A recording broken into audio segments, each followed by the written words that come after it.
a good chance to be here discussing with you all about my experience in PKL, in PPSDM Migas. By the way, ini part 2 ya. Bagi kalian yang belum nonton part 1, diharap segera menuntaskan dulu part 1 biar kalian gak bingung dan nyambung, oke? Jadi guys, di sini gue bakal membreakdown mulai dari hari pertama kita ngapain aja sampai hari terakhir mau pulang. Itu kita mau ngapain dan tahapnya gimana.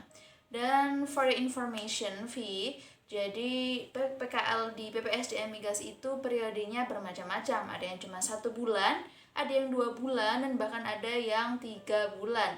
Tapi at least prosedurnya atau cara-caranya mulai dari hari pertama sampai hari terakhir itu sama. Oke, baik. Jadi aku mau cerita dulu kalau aku itu PKL-nya cuma 1 bulan di bulan Februari. Yang kebanyakan 3 bulan itu rata-rata anak SMK kayak gitu. Oke.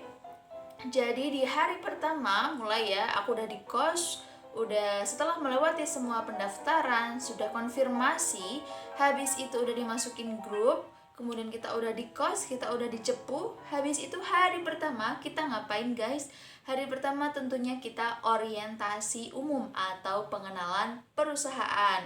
Akan tetapi karena mengingat pandemi COVID ini yang masih belum hilang aja gitu ya, masih ada, jadi ada penyesuaian.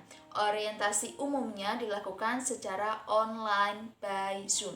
Jadi yang awalnya kita pas orientasi umum itu keliling ke perpus atau ke labnya atau ke lihat sekeliling kilang atau unit pemadam kebakaran atau unit water treatment plant-nya. Nah, nanti kita hanya menonton video saja dari Zoom, nontonnya bersama-sama. Jadi di Zoom itu mulai ada pembukaan, habis itu pengarahan, dan selanjutnya orientasi umum melalui video-video yang diperlihatkan di Zoom tersebut. Kemudian selanjutnya setelah kita pembukaan di Zoom nih ya, kita ngapain sih? Yang kedua, di hari itu juga kita akan dibagi menjadi 3 kelompok, jadi shift-shiftan, ada shift 1, 2, dan 3 untuk mengambil yang namanya ID card. Jadi ID card ini semacam tanda pengenal yang bakal kalian pakai ketika keluar masuk PPSDM Migas untuk absen atau ya untuk absensi, kemudian untuk keamanan lah, biar security-nya itu tahu kalau kita tuh lagi PKL gitu loh, ini peserta PKL kayak gitu. Nah, di pembagiannya itu nanti kita harus pembagian ID card-nya, kita itu harus barter KTM kita, kartu tanda mahasiswa kita. Jadi jangan lupa pas PKL besok jangan lupa bawa KTM karena itu nanti penting untuk menukar KTM kamu dengan ID card yang bakal kamu gunakan untuk keluar masuk di PPSDM Migas. Itu hari pertama ya, 1 hari full seperti itu. Kemudian hari yang kedua, nah maaf, sebelum hari kedua ini biasanya kita peserta ini bakal minta nomor WA pembimbing. Kan nomor kalau kita udah diterima nih ya, udah ada notifikasi diterima, itu nanti di tracker sistem kita ada nama pembimbing kita. Kita dapat pembimbing siapa itu ada. Nanti di hari pertama itu juga kita bakal dikasih nomor WA dari pembimbing kita. Terus kita chat aja deh langsung. Nah, di chat itu kita mulai dari perkenalan. Habis perkenalan kemudian kita ngomong tentang project kita itu apa. Kalau udah ada project, kalau nggak ada ya bisa diskusi dengan bapaknya kayak gitu.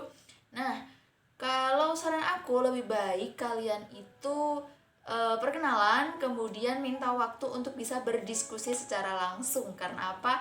Karena kalau berdiskusi secara langsung itu lebih dapat, lebih intens gitu, meminimalisir yang namanya miskomunikasi dan tentunya biar lebih jelas. Oke, selanjutnya setelah kalian chat, nah ada 2 tipe pembimbing. Yang pertama itu pembimbing yang bakal mau diajak ketemuan langsung sama kalian. Nah, di saat kalian ketemuan langsung dengan pembimbing kalian itu, ya utarakan apa yang ingin kalian lakukan. Kemudian pendapatnya bapak, pendapatnya dosennya, atau pendapatnya pembimbingnya itu bagaimana, dengarkan.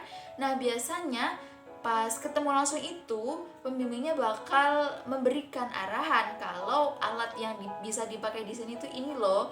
Kalau kita itu di sini kerjaannya gini, bakal dikasih orientasi secara umum atau dikasih gambaran kamu bisa melakukan ini dan itu, atau yang ada hubungannya dengan bahan ini atau alat yang itu kayak gitu. Nah, habis itu setelah kalian itu yang langsung ya, itu pembimbing yang mau diajak ketemuan secara langsung. Nah, kedua, jika kalian mendapatkan pembimbing yang maunya itu nggak mau ketemu, pembimbingnya nggak mau ketemu, itu juga ada tipe kayak gitu. Nanti kalian langsung aja diskusi, nanya-nanya di sana ada bahan apa, alat apa, dan kita bisa melakukan apa kayak gitu.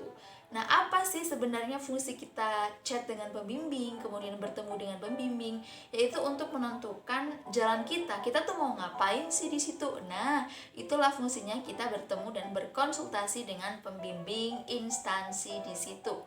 Nah, di kalian pas ketemu itu bisa banget kalian mengutarakan proyek kalian yang udah kalian rancang sebelum berangkat PKL kayak gitu.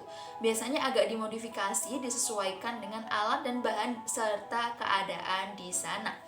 Oke, selanjutnya habis itu setelah kalian mengecat pembimbing, rata-rata baik pembimbing yang bertemu langsung atau yang hanya mau di chat atau hanya mau secara virtual aja, itu nanti kalian pasti semuanya wajib disuruh untuk yang namanya studi pustaka. Untuk baca-baca di perpustakaan, kalian harus cari literatur yang berhubungan dengan pekerjaan yang akan kalian lakukan.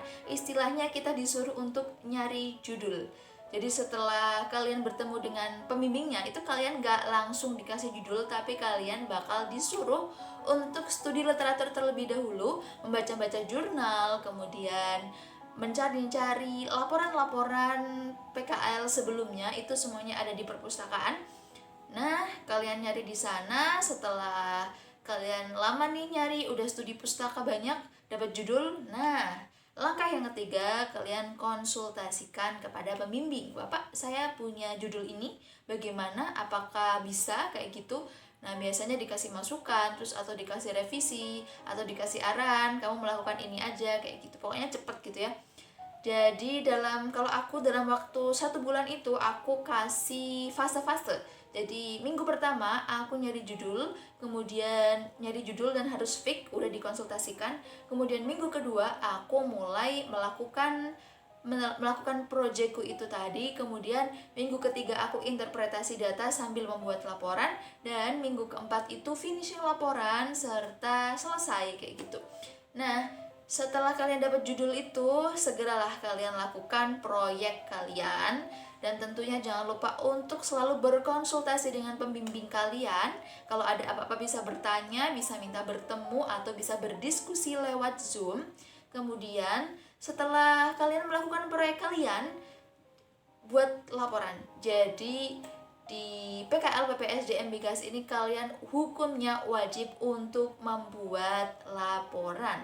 Kalau kalian udah bikin laporan, nanti surat keterangan telah mengikuti PKL-nya baru keluar kayak gitu. Jadi kalian udah PKL nih misal, tapi nggak bikin laporan, ya kalian nggak dapet surat keterangan telah melakukan praktik kerja lapangan di sana. Padahal surat keterangan telah melakukan kerja praktik di sana kan penting ya buat prosedur universitas selanjutnya, buat kita seminar selanjutnya kayak gitu kan. Nah, setelah kalian melakukan proyek kalian bikin laporan. Setelah bikin laporan selesai, kalian minta tanda tangan ke pembimbing dan juga atasan-atasannya pembimbing kayak gitu. Udah gitu aja, habis itu laporannya dijilid, terus dikumpulin di perpustakaan atau ke koordinator PKL-nya. Setelah itu kalian bisa pulang. Ya, semudah itu ya guys. Hanya 4 tahapan ya. Yang pertama mungkin hari pertama ada orientasi umum dan juga pengambilan ID card. Kemudian ada bertemu dengan pembimbing, kemudian menentukan judul, kemudian melakukan proyek kita dan membuat laporan, habis itu pulang. Ya, sesimpel itu, tapi ya memang prosesnya itu banyak. Ya nggak hanya, ya kalau secara garis besar itu ada 5, tapi kalau dilakukan ya rasanya cukup melelahkan karena kita harus berkonsultasi dengan pembimbing, menunggu kabar dari pembimbing, kemudian nyari data atau analisis kayak gitu ya. Tapi so far seru, good. Oke, bye-bye. Sampai jumpa di video selanjutnya. Jangan lupa like, subscribe, dan komen. Oh iya, jangan lupa follow Instagram aku, Fitria Fariha. Ya, hitung-hitung kalian bisa dapat info tentang video baru aku, atau kita minimal bisa bersilaturahmi lewat Instagram. Bye-bye semuanya.